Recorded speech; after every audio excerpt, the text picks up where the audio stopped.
Hi ಎಲ್ರಿಗೂ ನಮಸ್ಕಾರ. ಎಲ್ಲರೂ ಹೇಗಿದ್ದೀರಾ? ಎಲ್ಲರೂ ಚೆನ್ನಾಗಿದ್ದೀರಾ ಅಂತ ಹೇಳಿ ಭಾವಿಸ್ತಾ ಇದ್ದೀನಿ. ನಾನು ಕೂಡ ತುಂಬಾ ಚೆನ್ನಾಗಿದ್ದೀನಿ. Welcome back to Manju's vlog. ಇವತ್ತು ಬುಧವಾರದ ವ್ಲಾಗ್ನ ನಿಮ್ಮ ಜೊತೆ ಶೇರ್ ಮಾಡ್ಕೊಳ್ತಾ ಇದ್ದೀನಿ. ಮನೆ ಕೆಲಸ ಎಲ್ಲ ಆಯಿತು, ಮಕ್ಕಳೆಲ್ಲ ಸ್ಕೂಲು ಕಾಲೇಜ್ಗೆ ಹೋಗಿದ್ದಾರೆ. ಈಗ ಫ್ರಿಜ್ ಕ್ಲೀನ್ ಮಾಡೋಕ್ಕೆ ಹೋಗ್ತಾ ಇದ್ದೀನಿ. ಹಾಗೆ ಇಂಡಸ್ ವ್ಯಾಲಿಯಿಂದ ಒಂದೆರಡು ಪ್ರಾಡಕ್ಟ್ಸ್ಗಳನ್ನ ತರಿಸ್ಕೊಂಡಿದ್ದೀನಿ.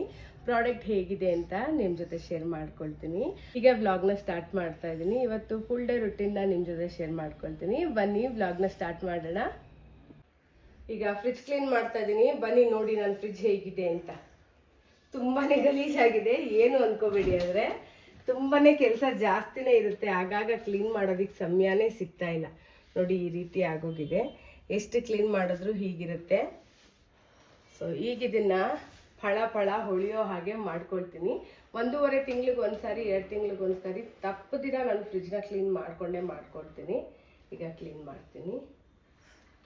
ಹೆಚ್ಚಾಗಿ ನಾನು ಮಾಡೋ ಅಡುಗೆನೆಲ್ಲ ಫ್ರಿಜ್ಜಲ್ಲಿ ಇಡೋದು ತುಂಬಾ ಕಡಿಮೆ. ತುಂಬ ರೇರಾಗಿ ನಾನು ಫ್ರಿಜ್ಜಲ್ಲಿ ಇಡ್ತೀನಿ. ಮಾಡಿ ತುಂಬಿಟ್ಕೊಳ್ಳಲ್ಲ ಫ್ರಿಜ್ಜಲ್ಲಿ ಇಡೋವಂಥ ಊಟನ ತುಂಬ ಕಡಿಮೆ ನಾವು ಮಾಡೋದು. ಅಷ್ಟೊಂದೆಲ್ಲ ಮಿಕ್ಸೋದಿಲ್ಲ, ನಾನು ಸ್ವಲ್ಪ ಕಡಿಮೆನೇ ಮಾಡ್ಕೊಳ್ತೀನಿ. ಅಂದರೆ ನಾವು 4 ಜನ ಇರೋದು, ಒಬ್ರಿಗೆ ಹೆಚ್ಚಾಗೋಷ್ಟು ಮಾತ್ರ ಅಡುಗೆ ಮಾಡ್ತೀನಿ. ಕರೆಕ್ಟಾಗಿ ಅಳತೆ ಪ್ರಕಾರ ಅಡುಗೆ ಮಾಡಲ್ಲ, ಒಬ್ರಿಗೆ ಜಾಸ್ತಿ ಮಾಡ್ತೀನಿ. ಒಂದು ವೇಳೆ ಯಾರಾದರೂ ಮನೆಗೆ ಬಂದರೆ ಅಂಥೇಳಿ, ಆಗ ಆ ಒಬ್ರಿಗೆ ಎಕ್ಸ್ಟ್ರಾ ಮಿಕ್ಕಿರುತ್ತಲ್ಲ, ಆ ಅಡುಗೆನ ವಿಪರ್ಯಾಸ ಏನು ಗೊತ್ತಾ, ಮತ್ತು ನಾಳೆ ಬೆಳಿಗ್ಗೆಗೆ ನಾನೇ ತಿಂತೀನಿ. ಸೊ ನಾನೇ ಬಿಸಿ ಮಾಡ್ಕೋಬೇಕು, ನಾನೇ ತಿನ್ನಬೇಕು. ಮನೆಯಲ್ಲಿರೋರು ಯಾರು ಕೂಡ ತಿನ್ನೋದಿಲ್ಲ. ಆದ್ದರಿಂದ ಹೆಚ್ಚಾಗಿ ನಾನು ಅಡುಗೆ ಇಡೋದು ತುಂಬ ಕಡಿಮೆ. ಅವಶ್ಯಕತೆಗೆ ಎಷ್ಟು ಬೀಳುತ್ತೋ ಅಷ್ಟೇ ಇಡ್ತೀನಿ. ತಿನ್ನಲ್ಲ ಅಂದರೆ ಆಗಿಂದಾಗೆ 2-3 ದಿನಕ್ಕೆ ಒಂದ್ಸಾರಿ ನಾನೆಲ್ಲ ತೆಗೆದು ಕ್ಲೀನ್ ಮಾಡಿಬಿಡ್ತೀನಿ. ಫ್ರಿಜ್ ತುಂಬ ಸ್ಟೋರ್ ಮಾಡ್ಕೊಳ್ಳಲ್ಲ.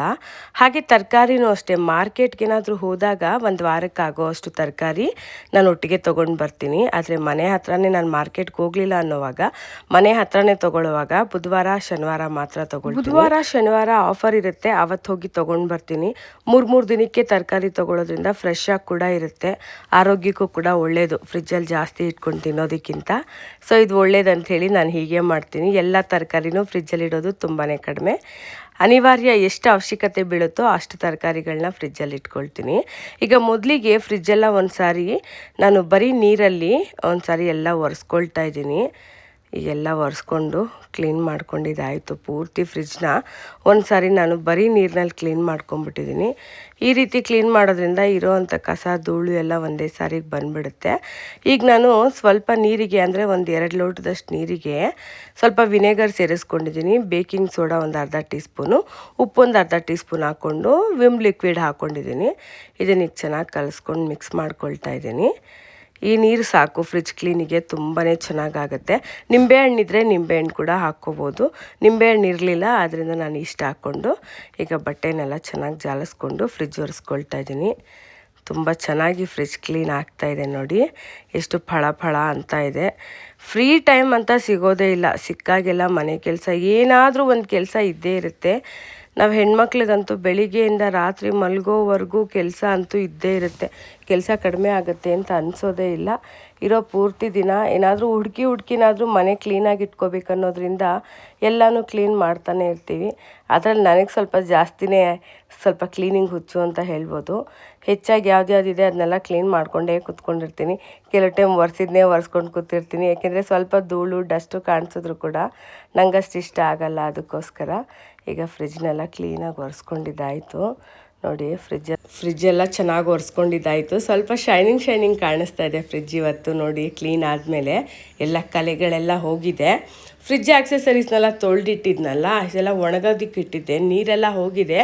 ಅಲ್ಲಲ್ಲಿ ಸ್ವಲ್ಪ ನೀರಿದೆ. ಇದನ್ನೆಲ್ಲ ಚೆನ್ನಾಗಿ ಒರೆಸ್ಕೊಂಡು ಫಿಟ್ ಮಾಡಿಕೊಂಡ್ರೆ ಕೆಲಸ ಆಯಿತು. ಈಗ ಫಿಟ್ ಮಾಡ್ತಾಯಿದ್ದೀನಿ. ಕೆಲವು ಟೈಮ್ ಇದು ಸಿಕ್ಕಾಪಟ್ಟೆ ತಲೆನೋವು ಕೊಡುತ್ತೆ, ಸರಿಯಾಗಿ ಫಿಟ್ ಆಗೋದೇ ಇಲ್ಲ. ಇವತ್ತೆಲ್ಲ ಈಸಿಯಾಗಿ ಫಿಟ್ ಆಗೋಯಿತು. ಫ್ರಿಜ್ ಆಕ್ಸೆಸರೀಸ್ ಎಲ್ಲ ಫಿಟ್ ಮಾಡ್ತಿದ್ದೆ. ಅದೇ ಟೈಮ್ಗೆ ಸಿಲಿಂಡರ್ ಡೆಲಿವರಿ ಬಾಯ್ ಕಾಲ್ ಮಾಡಿದ್ರು. ಕೆಲವು ಟೈಮ್ ಒಬ್ಬರೇ ಬರ್ತಾರೆ, ಕೆಲವು ಟೈಮ್ ಅಷ್ಟೇ ಬೇರೆಯವ್ರು ಚೇಂಜ್ ಆಗೋಗ್ಬಿಡ್ತಾರೆ. ಆಗ ಅಡ್ರೆಸ್ ಗೊತ್ತಾಗಲ್ಲ. ಅಡ್ರೆಸ್ಸಿಗೆ ಕಾಲ್ ಮಾಡಿದ್ರು. ಸೊ ಅಡ್ರೆಸ್ ಹೇಳ್ದೆ ಬಂದರು. ಸಿಲಿಂಡರ್ ಕೊಟ್ಟು ಸಿಲಿಂಡರ್ ತೊಗೊಂಡೆ. ಸಿಲಿಂಡರ್ ಎರಡನ್ನೂ ಕೂಡ ಒಂದೇ ಜಾಗದಲ್ಲಿ ಇಡಲ್ಲ, ಎಲ್ಲ ಬೇರೆ ಬೇರೆ ಕಡೆ ಇಡ್ತೀನಿ ನಾನು. ಸಿಲಿಂಡರ್ ಇಟ್ಬಿಟ್ಟು ಬಂದು ಮತ್ತೆ ಫ್ರಿಜ್ನೆಲ್ಲ ಈಗ ಎಲ್ಲ ಏನಿದೆ ಐಟಮ್ಸ್ಗಳೆಲ್ಲ ಫ್ರಿಜ್ಜಲ್ಲಿ ಜೋಡಿಸಿದ್ದೀನಿ. ನೋಡಿ ನನ್ನ ಫ್ರಿಜ್ಜು ಹೀಗೆ ಕಾಣಿಸ್ತಾ ಇದೆ. ಈಗ ತುಂಬ ಚೆನ್ನಾಗಿ ಕಾಣಿಸ್ತಾ ಇದೆ. ಇನ್ನು ತರಕಾರಿ ಎಲ್ಲ ತೊಗೊಂಡು ಬರೋದಿದೆ. ತರಕಾರಿ ಎಲ್ಲ ತೊಗೊಂಡು ಬಂದಿಟ್ರೆ ಕ್ಲೀನಾಗಿ ಕಾಣುತ್ತೆ. ಇನ್ನೂ ಸ್ವಲ್ಪ ಆರ್ಗನೈಸ್ ಮಾಡ್ಕೋಬೇಕು, ಒಂದಷ್ಟು ಕೆಲಸಗಳಿದೆ, ಟೈಮ್ ಮಾಡಿಕೊಂಡು ಒಂದಷ್ಟು ಬಾಕ್ಸ್ಗಳೆಲ್ಲ ತೊಗೊಂಡು ಬಂದು ಇನ್ನೂ ಫ್ರಿಜ್ನ ಕ್ಲೀನಾಗಿ ಆರ್ಗನೈಸ್ ಮಾಡೋದು ಬಾಕಿ ಇದೆ, ಮಾಡ್ತೀನಿ. ಈಗ ಇಂಡಸ್ ವ್ಯಾಲಿಯಿಂದ ಪ್ರಾಡಕ್ಟ್ಗಳು ತರಿಸಿದ್ದೀನಿ ಅಂತ ಹೇಳಿದ್ನಲ್ಲ, ಏನೇನು ತರಿಸಿದ್ದೀನಿ ಬನ್ನಿ ನೋಡೋಣ. ಮೊದಲಿಗೆ ನೀವು ನೋಡ್ತಾ ಇರೋದು ಟಾಸ್ಲಾ. ಇದು ಮಲ್ಟಿ ಪರ್ಪಸ್ಗೆ ಯೂಸ್ ಆಗುತ್ತೆ. ಕಡಾಯಿ ರೀತಿ ಯೂಸ್ ಮಾಡ್ಕೋಬೋದು, ಚಪಾತಿ ಹಿಟ್ಟುಗಳು ಕಲಿಸ್ಕೋಬೋದು, ಹಾಗೆ ನಾವು ಅಡುಗೆ ಏನಾದರೂ ಮಾಡಿದಾಗ ಇದರಲ್ಲಿ ಡೈರೆಕ್ಟಾಗಿ ಸರ್ವ್ ಕೂಡ ಮಾಡ್ಕೋಬೋದು. ತುಂಬಾ ಚೆನ್ನಾಗಿದೆ ನೋಡಿ. ಸ್ಟೈನ್ಲೆಸ್ ಸ್ಟೀಲು 3 mm ಅಲ್ಲಿ ಬಂದಿದೆ. ಕ್ವಾಲಿಟಿ ಎಲ್ಲ ತುಂಬಾ ಚೆನ್ನಾಗಿದೆ, ಫಿನಿಶಿಂಗ್ ಎಲ್ಲ ತುಂಬಾ ಚೆನ್ನಾಗಿದೆ. ಇಂಡಸ್ ವ್ಯಾಲಿ ಎಲ್ಲ ಪ್ರಾಡಕ್ಟಲ್ಲೂ ಇಂಡಸ್ ವ್ಯಾಲಿ ಲೋಗೋ ಇರುತ್ತೆ. ಇಂಡಸ್ ವ್ಯಾಲಿ ಪಾತ್ರೆಗಳಲ್ಲಿ ಅಡುಗೆ ಮಾಡುವಾಗ ಯಾವುದೇ ರೀತಿ ಅಡುಗೆ ಸಿದೋಗಲ್ಲ, ಅಷ್ಟು ಚೆನ್ನಾಗಿರುತ್ತೆ ಪಾತ್ರೆ ಕ್ವಾಲಿಟಿ. ವೆಯ್ಟ್ ಕೂಡ ತುಂಬಾ ಚೆನ್ನಾಗಿದೆ. ನಾನು ತರಿಸ್ಕೊಂಡಿರೋದು 26 ಸೆಂಟಿಮೀಟರು. ಇದು ಬಂದು 4 to 6 ಮೆಂಬರ್ಸ್ಗೆ ಇದರಲ್ಲಿ ಅಡುಗೆ ಮಾಡ್ಕೋಬೋದು. ಕಡಾಯಿ ರೀತಿ ಅಂತೂ ತುಂಬ ಚೆನ್ನಾಗಿ ವರ್ಕ್ ಆಗುತ್ತೆ. ಪ್ಲೇಟ್ ಕೂಡ ತುಂಬಾ ಚೆನ್ನಾಗಿ ಬಂದಿದೆ. ಈಗ ನೀವು ನೋಡ್ತಾ ಇರೋದು ಫ್ರೈ ಪ್ಯಾನು. ಇದು 22 ಸೆಂಟಿಮೀಟರು. ನಾನೊಂದು ಚಿಕ್ಕದು ತರಿಸ್ಕೊಂಡೆ, ಜೀರಿಗೆ ಮೆಣಸೆಲ್ಲ ಹುರ್ಕೊಳ್ಳೋವಾಗ ಚಿಕ್ಕದೇನಾದರೂ ಹುರ್ಕೊಳ್ಳೋವಾಗ ಬೇಕಾಗುತ್ತೆ ಅಂಥೇಳಿ ಸಣ್ಣದು ತರಿಸ್ಕೊಂಡಿದ್ದೀನಿ. ಇದು ಕೂಡ ತುಂಬಾ ಕ್ಯೂಟಾಗಿದೆ, ನೋಡೋದಕ್ಕಂತೂ ತುಂಬಾ ಚೆನ್ನಾಗಿದೆ. ಕ್ವಾಲಿಟಿ ಎಲ್ಲ ಯಾವುದೇ ರೀತಿ ಕಾಂಪ್ರಮೈಸ್ ಇರಲ್ಲ, ಅಷ್ಟು ಚೆನ್ನಾಗಿದೆ. ಹ್ಯಾಂಡಲ್ಸ್ ಎಲ್ಲ ತುಂಬಾ ಚೆನ್ನಾಗಿ ಬಂದಿದೆ. ಎಲ್ಲ ಟೈಪ್ಸ್ ಆಫ್ ಗ್ಯಾಸ್ ಸ್ಟವ್ಗೆ, ಇಂಡಕ್ಷನ್ ಸ್ಟವ್ಗೆ ಎಲ್ಲದಕ್ಕೂ ಕೂಡ ಇದು ಯೂಸ್ ಆಗುತ್ತೆ ನೋಡಿ. 3 mm ಅಲ್ಲಿ ಬಂದಿದೆ. ತುಂಬಾ ವಾಷಬಲ್ ಕೂಡ ತುಂಬಾ ಚೆನ್ನಾಗಿದೆ. ತುಂಬ ಈಸಿಯಾಗಿ ವಾಶ್ ಮಾಡ್ಕೋಬೋದು. ಅಡುಗೆ ಮಾಡೋವಾಗ ಯಾವುದೇ ರೀತಿ ಇದರಲ್ಲಿ ಅಂಟ್ಕೊಳ್ಳಲ್ಲ, ಕಚ್ಕೊಳ್ಳಲ್ಲ, ಸೀದೋಗಲ್ಲ. ತುಂಬ ಈಸಿಯಾಗಿ ಅಡುಗೆ ಮಾಡ್ಕೋಬೋದು. ತುಂಬಾ ಚೆನ್ನಾಗಿದೆ ಪಾತ್ರೆ ಕ್ವಾಲಿಟಿ. ನಿಮಗೂ ಏನಾದರೂ ಬೈ ಮಾಡೋ ಹಾಗಿದ್ರೆ ಲಿಂಕ್ನ ಡಿಸ್ಕ್ರಿಪ್ಷನಲ್ಲಿ ಮೆನ್ಷನ್ ಮಾಡಿ. ಇವತ್ತು ಇದೇ ಪ್ರಾಡಕ್ಟಲ್ಲೇ ಕ್ಯಾಬೇಜ್ ಪಲ್ಯ ಮಾಡ್ತಾಯಿದ್ದೀನಿ. ಮೊದಲಿಗೆ ಕ್ಯಾಬೇಜ್ನೆಲ್ಲ ಚೆನ್ನಾಗಿ ತೊಳೆದು ಕಟ್ ಮಾಡ್ಕೊಂಡಿದ್ದೀನಿ. ಈಗ ಇದನ್ನೆಲ್ಲ ಒಂದು ಪಾತ್ರೆಗೆ ಸೋಸ್ಕೊಳ್ತಾ ಇದ್ದೀನಿ. ಸುಮಾರು ಜನಕ್ಕೆ ಕ್ಯಾಬೇಜ್ ಪಲ್ಯ ಅಂದರೆ ಅಷ್ಟು ಇಷ್ಟ ಆಗಲ್ಲ. ಖಂಡಿತ ನಾನು ಮಾಡೋ ರೀತಿನಲ್ಲಿ ಒಂದು ಸಾರಿ ಟ್ರೈ ಮಾಡಿ ನೋಡಿ, ಖಂಡಿತ ಇಷ್ಟ ಆಗುತ್ತೆ. ಮೊದಲಿಗೆ 1-2 ಮೀಡಿಯಮ್ ಸೈಜ್ ಈರುಳ್ಳಿ ಕಟ್ ಮಾಡ್ಕೊಳ್ತಾ ಇದ್ದೀನಿ, ಕೊತ್ತಂಬರಿ ಸೊಪ್ಪು ಕಟ್ ಮಾಡ್ಕೊಳ್ತಾ ಇದ್ದೀನಿ. ಈಗ ಕಡಾಯಿಗೆ ಎಣ್ಣೆ ಹಾಕ್ಕೊಳ್ತಾ ಇದ್ದೀನಿ. ನಾನು ಯೂಸ್ ಮಾಡೋದು ಹೆಚ್ಚಾಗಿ ಕೊಬ್ಬರಿ ಎಣ್ಣೆ. ಈಗ ಎಣ್ಣೆ ಕಾದಿದೆ, ಎಣ್ಣೆಗೆ ಸಾಸಿವೆ ಹಾಕ್ಕೊಳ್ತಾ ಇದ್ದೀನಿ, ಜೀರಿಗೆ ಹಾಕ್ಕೊಳ್ತಾ ಇದ್ದೀನಿ. ಈಗ ಉದ್ದಿನಬೇಳೆ ಹಾಕ್ಕೊಳ್ತಾ ಇದ್ದೀನಿ 1 ಟೀ ಸ್ಪೂನ್, ಕಡಲೆಬೇಳೆ ಹಾಕ್ಕೊಳ್ತಾ ಇದ್ದೀನಿ 1 ಟೀ ಸ್ಪೂನ್ ಅಷ್ಟು, 1-3 ಒಣಮೆಣಸಿನ್ಕಾಯಿ ಹಾಕ್ಕೊಳ್ತಾ ಇದ್ದೀನಿ, ಹಾಗೆ ಕರಿಬೇವಿನ ಸೊಪ್ಪನ್ನು ಹಾಕ್ಕೊಳ್ತಾ ಇದ್ದೀನಿ. 1-2 ಈರುಳ್ಳಿನ ಸಣ್ಣದಾಗಿ ಹೆಚ್ಚಿಟ್ಕೊಂಡಿದ್ದೀನಿ ಅನ್ನಲ್ಲ, ಅದನ್ನು ಕೂಡ ಹಾಕ್ಕೊಂಡು ಈಗ ಹುರ್ಕೊಳ್ತಾ ಇದ್ದೀನಿ. ಒಂದು 2-3 ನಿಮಿಷ ಹುರ್ಕೊಂಡ್ರೆ ಸಾಕು. ಸ್ವಲ್ಪ ಗೋಲ್ಡನ್ ಬ್ರೌನ್ ಕಲರ್ ಬರುತ್ತೆ ಈರುಳ್ಳಿ.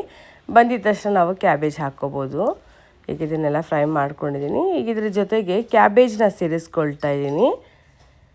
ಕ್ಯಾಬೇಜ್ನ ಆದಷ್ಟು ಸಣ್ಣದಾಗಿ ಹೆಚ್ಕೊಂಡ್ರೆ ತುಂಬಾ ಚೆನ್ನಾಗಿರುತ್ತೆ ತಿನ್ನೋದಕ್ಕೆ. ಸ್ವಲ್ಪ ದಪ್ಪ ಹೆಚ್ಕೊಂಡ್ಬಿಟ್ರೆ ಅಷ್ಟು ಚೆನ್ನಾಗಿರೋದಿಲ್ಲ. ಈಗ ಕ್ಯಾಬೇಜ್ನೆಲ್ಲ ನಾನು ಆದಷ್ಟು ತುಂಬಾ ಸಣ್ಣದಾಗೆ ಹೆಚ್ಕೊಂಡಿದ್ದೀನಿ ನೋಡಿ, ನೀವು ಗಮನಿಸ್ಬೋದು. ತುಂಬಾ ಸಣ್ಣಗಿದೆ, ತುಂಬಾ ರುಚಿಯಾಗಿ ಕೂಡ ಇರುತ್ತೆ. ಚಪಾತಿಗೆ, ಅನ್ನದ ಜೊತೆಗೂ ಕೂಡ ನಂಚ್ಕೊಳ್ಳೋಕ್ಕೆ ಕ್ಯಾಬೇಜ್ ಪಲ್ಯ ರುಚಿಯಾಗಿರುತ್ತೆ. ಈಗ ಇದನ್ನೆಲ್ಲ ಹಾಕ್ಕೊಂಡು ಚೆನ್ನಾಗಿ ಮಿಕ್ಸ್ ಮಾಡ್ಕೊಳ್ತಾ ಇದ್ದೀನಿ. ತುಂಬ ಬೇಗ ಬೆಂದೋಗುತ್ತೆ, ಮ್ಯಾಕ್ಸಿಮಮ್ ಒಂದು 7 ನಿಮಿಷ ಸಾಕು, ತುಂಬಾ ಚೆನ್ನಾಗಿ ಬೆಂದೋಗುತ್ತೆ. ಈಗ ಇದನ್ನೆಲ್ಲ ಚೆನ್ನಾಗಿ ತಿರುಗಿಸ್ಕೊಳ್ತಾ ಇದ್ದೀನಿ. ಇದು ಚೆನ್ನಾಗಿ ಮಿಕ್ಸ್ ಆಗಿದೆ. ಈಗ ಇದಕ್ಕೆ ಚಿಟಿಕೆ ಅರಿಶಿನ ಸೇರಿಸ್ಕೊಳ್ತಾ ಇದ್ದೀನಿ. ರುಚಿಗೆ ತಕ್ಕಷ್ಟು ಉಪ್ಪು ಹಾಕಿ ಮತ್ತೆ ಚೆನ್ನಾಗಿ ಮಿಕ್ಸ್ ಮಾಡ್ಕೊಳ್ತಾ ಇದ್ದೀನಿ. ಚೆನ್ನಾಗಿ ಮಿಕ್ಸ್ ಮಾಡಿಕೊಂಡ್ರೆ ಒಂದು 2-3 ನಿಮಿಷ ತುಂಬಾ ಚೆನ್ನಾಗಿ ಬೇಗನೆ ಬೆಂದೋಗಿಬಿಡುತ್ತೆ. ಈಗ ಆಲ್ರೆಡಿ ನೋಡಿ 1/4 ಭಾಗ ಬೆಂದೋಗಿದೆ. ಈಗ ಇದನ್ನು ಮುಚ್ಚಿಡ್ತಾ ಇದ್ದೀನಿ. ಈಗ ಇದಕ್ಕೆ ಬೇಕಾಗಿರೋಂಥ ಮಸಾಲೆ ರುಬ್ಕೊಳ್ತಾ ಇದ್ದೀನಿ. ಒಂದು 10 ಹಸಿಮೆಣಸಿನ್ಕಾಯಿ ತೊಗೊಂಡಿದ್ದೀನಿ. ನಾವು ಸ್ವಲ್ಪ ಖಾರ ಜಾಸ್ತಿನೇ ತಿಂತೀವಿ, ಆದ್ದರಿಂದ ನೀವು ನೋಡ್ಕೊಂಡು ತೊಗೊಳ್ಳಿ. ಸ್ವಲ್ಪ ಶುಂಠಿ ತೊಗೊಂಡಿದ್ದೀನಿ, ಒಂದು 4 ಎಸಳು ಅಂತ ಹೇಳ್ಬೋದು. ಒಂದು 1/4 ಕಪ್ಪಷ್ಟು ತೆಂಗಿನಕಾಯಿ ತುರಿ. ತೆಂಗಿನಕಾಯಿನ ಚೆನ್ನಾಗಿ ರುಬ್ಕೊಂಡು ಹಾಕಿದ್ರೆ ತುಂಬಾ ಟೇಸ್ಟಿಯಾಗಿರುತ್ತೆ. ಈಗ ರುಬ್ಬಿಟ್ಕೊಂಡಿರೋಂಥ ಮಸಾಲೆನ ನಾನು ಆ್ಯಡ್ ಮಾಡ್ಕೊಳ್ತಾ ಇದ್ದೀನಿ ನೋಡಿ. ತುಂಬ ಸಾಫ್ಟಾಗಿ ನಾನು ರುಬ್ಕೊಂಡಿಲ್ಲ, ಸ್ವಲ್ಪ ತರಿಯಾಗಿ ರುಬ್ಕೊಂಡಿದ್ದೀನಿ. ಈಗ ಇದನ್ನೆಲ್ಲ ಚೆನ್ನಾಗಿ ಮಿಕ್ಸ್ ಮಾಡ್ಕೊಂಡು, ಈಗ ಇದೆಲ್ಲ ಚೆನ್ನಾಗಿ ಮಿಕ್ಸ್ ಆಗಿದೆ, ಚೆನ್ನಾಗಿ ಮಿಕ್ಸ್ ಮಾಡ್ಕೊಂಡಿದ್ದೀನಿ. ಪಲ್ಯ ತುಂಬಾ ಚೆನ್ನಾಗಿ ಆಗಿದೆ. ಈಗ ಒಂದು 3 ಎಸಳು ಬೆಳ್ಳುಳ್ಳಿನ ಚೆನ್ನಾಗಿ ಜಜ್ಕೊಂಡು ಹಾಕ್ಕೊಳ್ತಾ ಇದ್ದೀನಿ. ಸ್ವಲ್ಪ ಕೊತ್ತಂಬರಿ ಸೊಪ್ಪನ್ನ ಸೇರಿಸ್ಕೊಳ್ತಾ ಇದ್ದೀನಿ. ಇದನ್ನೆಲ್ಲ ಹಾಕಿ ಚೆನ್ನಾಗಿ ಮಿಕ್ಸ್ ಮಾಡಿಕೊಂಡ್ರೆ ಕ್ಯಾಬೇಜ್ ಪಲ್ಯ ರೆಡಿ. ತುಂಬಾ ರುಚಿಯಾಗಿರುತ್ತೆ. ಚಪಾತಿ ಜೊತೆಗೆ, ಅನ್ನದ ಜೊತೆ ಕೂಡ ನಂಚ್ಕೊಳ್ಳೋಕೆ ಚೆನ್ನಾಗಿರುತ್ತೆ. ಈಗ ಮೆಂತ್ಯ ಪರೋಟ ಮಾಡ್ತಾಯಿದ್ದೀನಿ, ಮೆಂತ್ಯ ಸೊಪ್ಪಿನ ಪರೋಟ. ಅದಕ್ಕೆ ನಾನೇ ಹಾಕಿರೋ ಅಂಥ, ಅಂದರೆ ನಾನು ಲಾಸ್ಟ್ ಟೈಮ್ ನಿಮಗೆ ವಿಡಿಯೋದಲ್ಲಿ ಶೇರ್ ಮಾಡಿದ್ದೆ, ಬೀಜ ಹಾಕಿದ್ನಲ್ಲ, ಮೆಂತ್ಯ ಸೊಪ್ಪನ್ನು ಕಟ್ ಮಾಡ್ಕೊಳ್ತಾ ಇದ್ದೀನಿ ನೋಡಿ. ಮೆಂತ್ಯ ಸೊಪ್ಪು ಎಷ್ಟು ಚೆನ್ನಾಗಿ ಬಂದಿದೆ. ನಾವು ಮನೆಯಲ್ಲಿ ಸಣ್ಣ ಪುಟ್ಟ ಪಾಟ್ಗಳಲ್ಲಿ ಈ ಥರ ಏನಾದರೂ ಬೀಜಗಳು ಹಾಕಿ ಅದು ಸಸಿ ಬಂತು, ಗಿಡ ಬಂತು, ಏನಾದರೂ ಫಲ ಬಂತು ಅಂದರೆ ನೋಡೋಕ್ಕೆ ಎಷ್ಟು ಖುಷಿ ಅನಿಸುತ್ತೆ. ನನಗಂತೂ ತುಂಬಾ ಖುಷಿ ಅನ್ನಿಸ್ತು. ಎಷ್ಟು ಚೆನ್ನಾಗಿ ಬಂದಿದೆ ನೋಡಿ. ನಾವು ಸಣ್ಣ ಪುಟ್ಟ ಬೀಜಗಳು ಹಾಕಿ ಈ ಥರ ಗಿಡ ಬಂದ್ರೇ ಇಷ್ಟೊಂದು ಖುಷಿ ಪಡ್ತೀವಿ. ಅಂಥದ್ರಲ್ಲಿ ಒಬ್ಬ ರೈತ ಒಂದು ಬೀಜ ಹಾಕಿ ಅದು ಫಲ ಬಂದರೆ ಎಷ್ಟು ಖುಷಿ ಪಡ್ತಾರೆ ನೋಡಿ. ಅವ್ರ ಮುಖದಲ್ಲಿರುವಂಥ ಸಂತೋಷ ಬೆಲೆನೇ ಕಟ್ಟೋಕ್ಕಾಗಲ್ಲ ನೋಡಿ. ಇದು ಗುಂಕುರ ಸೊಪ್ಪು ಹಾಕಿದ್ದೀನಿ ಅಂತ ಹೇಳಿದ್ನಲ್ಲ, ಅದರಲ್ಲಿ ಬೀಜ ಕಿತ್ತು ಹಾಕಿದ್ದೆ. ಈ ಥರ ಬಾಕ್ಸ್ಗಳಲ್ಲಿ 4 ಬಾಕ್ಸಲ್ಲಿ ಹಾಕಿದ್ದೆ. 2 ಬಾಕ್ಸಲ್ಲಿ ಹಾಕಿರೋ ಗಿಡಗಳು ತುಂಬ ಚೆನ್ನಾಗಿ ಬಂದಿದೆ. ಒಂದೇ ಒಂದು ಪ್ಲಾಸ್ಟಿಕ್ ಡಬ್ಬ ಇದ್ದರೂ ಅದರಲ್ಲೂ ಒಂದು ಗಿಡ ಹಾಕ್ಕೊಂಡು ಬಿಡ್ತೀನಿ. ಗಿಡ ಅಂದರೆ ನನಗೆ ಅಷ್ಟು ಇಷ್ಟ. ಈಗ ಮೆಂತ್ಯ ಸೊಪ್ಪನ್ನೆಲ್ಲ ಕಟ್ ಮಾಡ್ಕೊಳ್ತಾ ಇದ್ದೀನಿ. ಅರ್ಧ ಭಾಗನ ಅಷ್ಟೇ ಕಟ್ ಮಾಡ್ಕೊಳ್ತಾ ಇದ್ದೀನಿ ನೋಡಿ. ಎಷ್ಟು ಚೆನ್ನಾಗಿ ಕಾಣಿಸ್ತಾ ಇದೆ, ತುಂಬಾ ಚೆನ್ನಾಗಿದೆ. ಸ್ವಲ್ಪ ಕೂಡ ಹುಳ ಬಂದಿಲ್ಲ. ಸೊಪ್ಪಂತೂ ತುಂಬಾ ಚೆನ್ನಾಗಿದೆ, ತುಂಬ ಚೆನ್ನಾಗಿ ಬಂದಿದೆ ಸೊಪ್ಪು. ನನಗೆ ಖುಷಿ ಅನ್ನಿಸ್ತು. ಮತ್ತೆ ಒಂದು ದೊಡ್ಡ ಪಾಟಲ್ಲಿ ಮೆಂತ್ಯ ಸೊಪ್ಪನ್ನು ಹಾಕ್ತೀನಿ. ಈ ರೀತಿ ನಾವು ಮನೆಯಲ್ಲೇ ಏನಾದರೂ ಬೆಳೆದಾಗ ಪ್ರತಿಯೊಬ್ಬರಿಗೂ ಕೂಡ ನಿಜವಾಗ್ಲೂ ತುಂಬಾ ಖುಷಿ ಅನಿಸುತ್ತೆ. ಏನಾದರೂ ಒಂದು ಬಂದಾಗ ನನಗೆ ಈ ಥರ ಚಿಕ್ಕ ಪುಟ್ಟದೇನಾದರೂ ಮಾಡ್ಕೊಂಡಿರ್ತೀನಿ. ಗಿಡಗಳನ್ನ ನೋಡಿದ್ರೆ ನನಗೊಂದು ಪಾಸಿಟಿವಿಟಿ ಅನಿಸುತ್ತೆ. ಬೆಳಿಗ್ಗೆ ಎದ್ದಿದ ತಕ್ಷಣ ನಿಮಗೆ ಗೊತ್ತೇ ಇದೆ, ನಾನು ಮೊದಲು ನೋಡೋದೇ ಗಿಡಗಳನ್ನ. ನಾನು ಬೆಳಿಗ್ಗೆ ಎದ್ದಿದ ತಕ್ಷಣ ಮನೆ ಹೊರಗಡೆ ಹೋಗ್ತೀನಿ, ಎಲ್ಲ ಗಿಡಗಳನ್ನ ನೋಡ್ತೀನಿ. ಹಸಿರನ್ನ ನೋಡಿದಾಗ ಒಂದು ಪಾಸಿಟಿವ್ ವೈಬ್ಸ್ ಇರುತ್ತೆ ನೋಡಿ. ಇಷ್ಟು ಮೆಂತ್ಯ ಸೊಪ್ಪು ಬಂದಿದೆ, ಎಷ್ಟು ಫ್ರೆಶ್ ಆಗಿ ಅನ್ನಿಸ್ತಾ ಇದೆ, ತುಂಬಾ ಚೆನ್ನಾಗಿದೆ. ಈಗ ಇದನ್ನು ತೊಗೊಂಡು ಹೋಗಿ ಮೆಂತ್ಯ ಪರೋಟ ಮಾಡ್ತೀನಿ. ಈಗ ಸೊಪ್ಪನ್ನೆಲ್ಲ ಬಿಡಿಸ್ಕೊಳ್ತಾ ಇದ್ದೀನಿ. ಎಲ್ಲ ಕುಡಿ ಎಳೆ ಸೊಪ್ಪುಗಳು ಎಲ್ಲ ಬಿಡಿಸ್ಕೊಳ್ತಾ ಇದ್ದೀನಿ. ಸೊಪ್ಪನ್ನೆಲ್ಲ ಬಿಡಿಸ್ಕೊಂಡಿದ್ದಾಯಿತು. ಈಗ ಸೊಪ್ಪನ್ನೆಲ್ಲ ಚೆನ್ನಾಗಿ ತೊಳೆದು ಸಣ್ಣದಾಗಿ ಕಟ್ ಮಾಡ್ಕೊಂಡಿದ್ದೀನಿ. ಈಗೊಂದು ಪಾತ್ರೆಗೆ ಕಟ್ ಮಾಡ್ಕೊಂಡಿರೋಂಥ ಮೆಂತ್ಯ ಸೊಪ್ಪನ್ನೆಲ್ಲ ಹಾಕ್ಕೊಳ್ತಾ ಇದ್ದೀನಿ. ಒಂದು ಅರ್ಧ ಟೀ ಸ್ಪೂನಷ್ಟು ಖಾರದ ಪುಡಿ ಹಾಕ್ಕೊಳ್ತಾ ಇದ್ದೀನಿ. ಒಂದು ಅರ್ಧ ಟೀ ಸ್ಪೂನಷ್ಟು ಶುಂಠಿ ಪೇಸ್ಟನ್ನು ಹಾಕ್ಕೊಳ್ತಾ ಇದ್ದೀನಿ. ಒಂದು 4 ಹಸಿಮೆಣಸಿನ್ಕಾಯಿ ಪೇಸ್ಟ್ ಹಾಕ್ಕೊಳ್ತಾ ಇದ್ದೀನಿ. ಒಂದು 1/4 ಟೀ ಸ್ಪೂನಷ್ಟು ಓಂಕಾಳನ್ನು ಚೆನ್ನಾಗಿ ಕೈಯಲ್ಲಿ ಹಿಸ್ಕೊಂಡು ಹಾಕ್ಕೊಳ್ತಾ ಇದ್ದೀನಿ.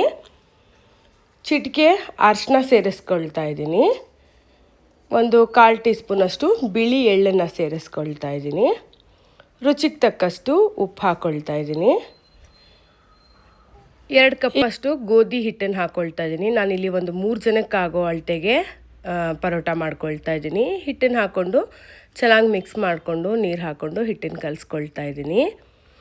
ಒಂದು ಹದಕ್ಕೆ ಕಲಿಸ್ಕೋಬೇಕು. ತುಂಬ ತೆಳುವಾಗೋದ್ರೆ ಇದು ಒತ್ತೋದಕ್ಕೆ ತುಂಬಾ ಕಷ್ಟ ಆಗುತ್ತೆ. ಚಪಾತಿ ಹಿಟ್ಟಿಗಿಂತ ಸ್ವಲ್ಪ ನಾನು ಗಟ್ಟಿಗೆ ಕಲಿಸ್ಕೊಳ್ತೀನಿ. ಈಗ ಚೆನ್ನಾಗಿ ಕಲಿಸ್ಕೊಂಡಿದ್ದೀನಿ. ಎಲ್ಲ ಹಿಟ್ಟನ್ನೆಲ್ಲ ಚೆನ್ನಾಗಿ ನಾದ್ಕೊಂಡಿದ್ದೀನಿ. 1 ಟೇಬಲ್ ಸ್ಪೂನಷ್ಟು ಎಣ್ಣೆ ಹಾಕ್ಕೊಳ್ತಾ ಇದ್ದೀನಿ. ಎಣ್ಣೆ ಹಾಕ್ಕೊಂಡು ಮತ್ತೆ ಚೆನ್ನಾಗಿ ನಾದ್ಕೊಂಡು ಒಂದು ಅರ್ಧ ಗಂಟೆ ಇದನ್ನು ಹಾಗೆ ಬಿಡ್ತೀನಿ. ಒಂದು 10 ನಿಮಿಷ ಬಿಟ್ಟು ಕೂಡ ನಾವು ಪರೋಟ ಮಾಡ್ಕೋಬೋದು. ನಾನೊಂದು ಅರ್ಧ ಗಂಟೆ ಬಿಡ್ತೀನಿ. ಈಗ ಅರ್ಧ ಗಂಟೆ ಆಗಿದೆ. ನಾನೀಗ ಪರೋಟಾನ ಲಟ್ಟಿಸ್ಕೊಳ್ತಾ ಇದ್ದೀನಿ. ತುಂಬಾ ರುಚಿಯಾಗಿರುತ್ತೆ, ಆರೋಗ್ಯಕ್ಕೆ ತುಂಬಾ ಒಳ್ಳೆಯದು ಮೆಂತ್ಯ ಸೊಪ್ಪು. ನಾನು ತಿಂಗಳಲ್ಲಿ ಒಂದು 3ರಿಂದ 4 ಸಾರಿ ಮೆಂತ್ಯ ಸೊಪ್ಪಿನ ಪರೋಟ ಮಾಡ್ತಾನೆ ಇರ್ತೀನಿ. ನಮ್ಮ ಮನೇಲಿ ಎಲ್ರಿಗೂ ಕೂಡ ತುಂಬಾ ಇಷ್ಟ ಆಗುತ್ತೆ. ಈಗ ಲಟ್ಟಿಸ್ಕೊಂಡಿದ್ದಾಯಿತು. ಒಂದು ಪರೋಟ ಆಲ್ರೆಡಿ ಹಾಕಿದ್ದೀನಿ, ಅದು ಆಗ್ತಾನೇ ಇದೆ. ಪರೋಟ ಸಾಧ್ಯ ಆದಷ್ಟು ಬಿಸಿ ಬಿಸಿ ತಿಂದರೆ ತುಂಬಾ ಚೆನ್ನಾಗಿರುತ್ತೆ, ತುಂಬಾ ರುಚಿಯಾಗಿರುತ್ತೆ. ನಾನು ಹೆಚ್ಚಾಗಿ ತುಪ್ಪನ ಹೆಚ್ಚಾಗಿ ಬಳಸ್ತೀನಿ, ಚಪಾತಿಗಾಗಿರ್ಬೋದು ಅಥವಾ ಪರೋಟಗಳಿಗಾಗಿರ್ಬೋದು. ನನಗೆ ಬೆಣ್ಣೆ ತುಪ್ಪ ಎಲ್ಲ ತುಂಬಾ ಇಷ್ಟ ಆಗುತ್ತೆ. ಇದು ಆರೋಗ್ಯಕ್ಕೂ ಕೂಡ ತುಂಬಾ ಒಳ್ಳೆಯದು ತುಪ್ಪ. ಸೊ ತುಪ್ಪ ಹಾಕ್ಕೊಳ್ತಾ ಇದ್ದೀನಿ. ಚೆನ್ನಾಗಿ ಬಿಸಿ ಬಿಸಿಯಾಗಿ ಮಾಡಿದಾಗ ತುಪ್ಪ ಸವರಿ ಊಟ ಮಾಡ್ತಿದ್ರೆ ಅದ್ರ ಮಜಾನೇ ಬೇರೆ, ತುಂಬಾ ಚೆನ್ನಾಗಿರುತ್ತೆ. ಗಟ್ಟಿ ಮೊಸರು ಜೊತೆ ಕೂಡ ತುಂಬಾ ರುಚಿಯಾಗಿರುತ್ತೆ. ಈಗ ಪರೋಟ ಎಲ್ಲ ಆಯಿತು. ಬಿಸಿ ಬಿಸಿ ಆಗಿಂದಾಗಲೇ ಮಾಡಿಕೊಂಡು ನಾನು ಹಾಟ್ ಬಾಕ್ಸಲ್ಲಿ ಹಾಕಿ ಆಗಿಂದಾಗಲೇ ಮಕ್ಳಿಗೆ ಸರ್ವ್ ಮಾಡಿಬಿಡ್ತೀನಿ. ಅವರು ಕೂಡ ಆಗಿಂದಾಗಲೇ ಬಿಸಿ ಇದ್ದಾಗಲೇ ತಿಂದ್ಬಿಡ್ತಾರೆ. ತಣ್ಣಗಾಗೋದ್ಮೇಲೆ ಇದು ಸ್ವಲ್ಪ ಗಟ್ಟಿ ಅನಿಸುತ್ತೆ, ಕ್ರಿಸ್ಪಿ ಅನಿಸುತ್ತೆ, ಅಷ್ಟು ಚೆನ್ನಾಗಿ ತಿನ್ನೋದಕ್ಕೆ ಆಗೋದಿಲ್ಲ. ಸೊ ಬಿಸಿ ಬಿಸಿಯಾಗಿದ್ದಾಗ ತಿನ್ನೋದಕ್ಕೆ ತುಂಬಾ ರುಚಿಯಾಗಿರುತ್ತೆ. ಈಗ ಪರೋಟ ಎಲ್ಲ ಆಯ್ತಾ ಬಂತು. ನಾವು 3 ಜನ ಇರೋದ್ರಿಂದ ಒಬ್ರಿಗೊಂದು 3 ಪರೋಟ ಮಾಡ್ಕೊಂಡು ಬಿಡ್ತೀನಿ. ಸೊ ಸಂಜೆ ಹೊತ್ತು ಆದಷ್ಟು ಕಡಿಮೆನೇ ತಿಂದರೆ ತುಂಬಾ ಒಳ್ಳೆಯದು. ರಾತ್ರಿ ಹೊತ್ತು ನಾವು ಹೆಚ್ಚಾಗಿ ಊಟ ಮಾಡೋದ್ರಿಂದ ಸ್ವಲ್ಪ ವೆಯ್ಟ್ ಗೇನ್ ಕೂಡ ಜಾಸ್ತಿನೇ ಆಗೋಗ್ಬಿಡ್ತೀವಿ. ರಾತ್ರಿ ಹೊತ್ತು ನಮ್ಮ ಮನೆಯಲ್ಲಿ ಎಲ್ಲರೂ ಅನ್ನ ತಿನ್ನೋದು ತುಂಬಾ ಕಡಿಮೆ. ಆದಷ್ಟು ಮೊಳಕೆ ಕಾಳು ಸ್ಯಾಲೆಡ್ಡು, ಸೌತೆಕಾಯಿ, ಕ್ಯಾರೆಟು, ಫ್ರೂಟ್ಸು ಈ ಥರದ್ದು ಏನಾದರೂ ತಿಂತೀವಿ. ಅನ್ನ ತಿನ್ನೋದ್ರಿಂದ ಅಥವಾ ಮುದ್ದೆ ತಿನ್ನೋದ್ರಿಂದ ಹೆಚ್ಚಾಗಿ ಡೈಜೆಷನ್ ರಾತ್ರಿ ಹೊತ್ತು ಅಷ್ಟು ಸರಿಗಾಗಲ್ಲ. ಆದ್ದರಿಂದ ಆ ಥರ ಕೂಡ ಮಾಡ್ತೀವಿ. ಸ್ವಲ್ಪ ರಾತ್ರಿ ಹೊತ್ತು ಊಟ ಮಾಡೋದ್ರಿಂದನೇ ವೆಯ್ಟ್ ತುಂಬಾ ಜಾಸ್ತಿ ಆಗ್ತಾ ಇರೋದು. ಸ್ವಲ್ಪ ಇತ್ತೀಚೆಗೆ ಸ್ವಲ್ಪ ಸಣ್ಣ ಆಗೋದ್ರ ಕಡೆ ಹೆಚ್ಚಿಗೆ ಮನಸ್ಸು ಮಾಡ್ತಾಯಿದ್ದೀನಿ ನಾನು ಕೂಡ. ಈಗ ಪರೋಟ ಎಲ್ಲ ಆಯ್ತಾ ಬಂತು. ಈಗ ಎಲ್ಲರೂ ಕೂಡ ಊಟಕ್ಕೆ ಕುತ್ಕೊಳ್ತಾ ಇದ್ದೀವಿ. ಕ್ಯಾಬೇಜ್ ಪಲ್ಯ, ಪರೋಟ ರೆಡಿಯಾಗಿದೆ, ಮೆಂತ್ಯ ಪರೋಟ. ತುಂಬಾ ರುಚಿಯಾಗಿದೆ. ಊಟ ಆದ ತಕ್ಷಣವೇ ನಾನು ಪಾತ್ರೆಗಳನ್ನ ತೊಳೆದು ಬಿಡ್ತೀನಿ. ಪಾತ್ರೆಗಳನ್ನ ರಾತ್ರಿ ಹೊತ್ತು ಹಾಗೆ ಕಿಚನಲ್ಲಿ ಇಡಲ್ಲ. ಹಾಗೆ ಇಡೋದು ಒಳ್ಳೆಯದು ಕೂಡ ಅಲ್ಲ. ಅಡುಗೆ ಮನೆ ಕ್ಲೀನಾಗಿರಬೇಕು. ಬೆಳಿಗ್ಗೆ ಇದ್ದಾಗ ಅಡುಗೆ ಮನೆ ನೋಡಿದಾಗ ಒಂದು ಮನಸ್ಸಿಗೆ ತುಂಬಾ ಖುಷಿ ಅನಿಸುತ್ತೆ. ಒಂದು ಪಾಸಿಟಿವ್ ವೈಬ್ಸ್ ಕೂಡ ಫೀಲ್ ಆಗುತ್ತೆ. ನೋಡಿದ್ರಲ್ಲ ನನ್ನ ಫುಲ್ ಡೇ ರೂಟೀನ್ ಹೇಗಿರುತ್ತೆ ಅಂಥೇಳಿ. ಇದಾಗಿತ್ತು ಇವತ್ತಿನ ವ್ಲಾಗು. ಈ ವ್ಲಾಗ್ನ ಇಲ್ಲಿಗೆ ಮುಗಿಸ್ತಾ ಇದ್ದೀನಿ. ವಿಡಿಯೋ ನಿಮ್ಮೆಲ್ರಿಗೂ ಇಷ್ಟ ಆಗಿದೆ ಅಂಥೇಳಿ ಭಾವಿಸ್ತಾ ಇದ್ದೀನಿ. ವಿಡಿಯೋ ಇಷ್ಟ ಆಗಿದ್ರೆ ಲೈಕ್ ಮಾಡಿ, ಕಮೆಂಟ್ ಮಾಡಿ, ಸಬ್ಸ್ಕ್ರೈಬ್ ಮಾಡಿಕೊಂಡು ಸಪೋರ್ಟ್ ಮಾಡೋದನ್ನು ಮರಿಬೇಡಿ. Thank you.